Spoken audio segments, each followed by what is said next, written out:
जय Jagannath. Welcome back to my channel learn अभिली। हम लोग कबीरदास के दोहे पढ़ चुके थे। आज मैं आप लोगों के लिए कबीरदास के दोहे का प्रश्न उत्तर आलोचना लेकर के आई हूँ। कक्षा 10 के लिए कबीरदास के दोहे की आलोचना हम लोग करेंगे। निम्नलिखित प्रश्नों के उत्तर 2-3 वाक्य में दीजिए। सांच या सत्य के बारे में कबीर ने क्या कहा है?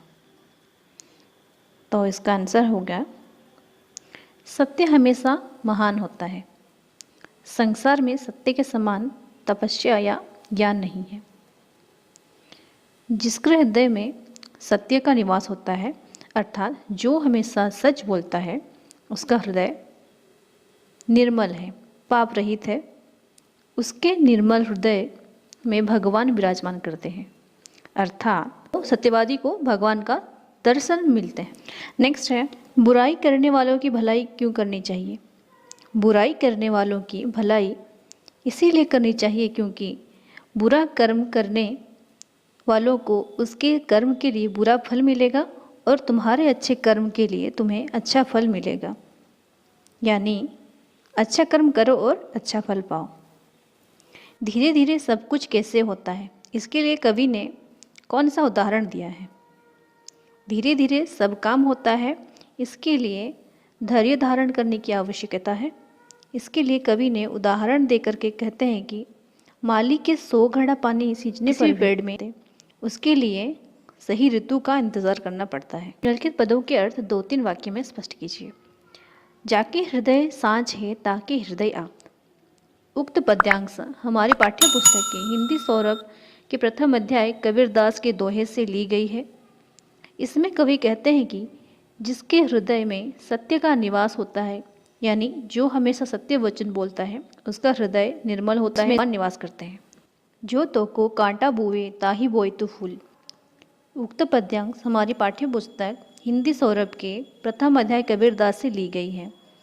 इसमें कवि कहते हैं कि जो तेरे रास्ते पर कांटा बोता है तो उसके रास्ते पर फूल बिछा देना, क्योंकि जो बुरा कर्म करता है उसके लिए उसको बुरा फल मिलेगा और अच्छा कर्म करने वालों को अच्छा फल ही मिलेगा। यानी अच्छा कर्म करो और अच्छा फल पाओ।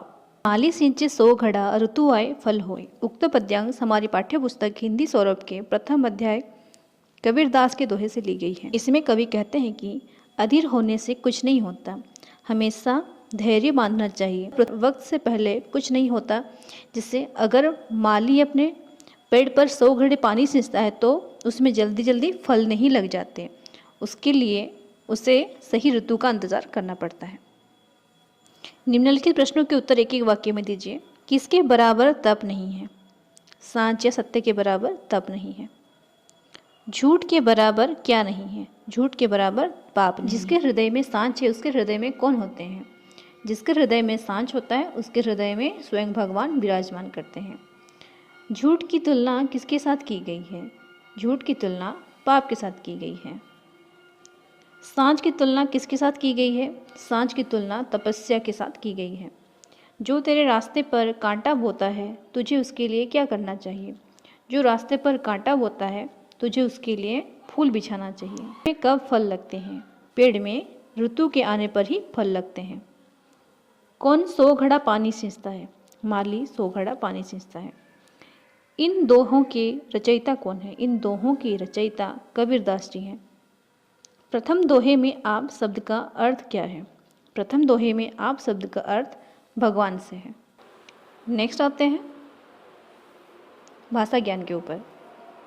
निम्नलिखित शब्दों के विपरीत या विलोम शब्द लिखिए।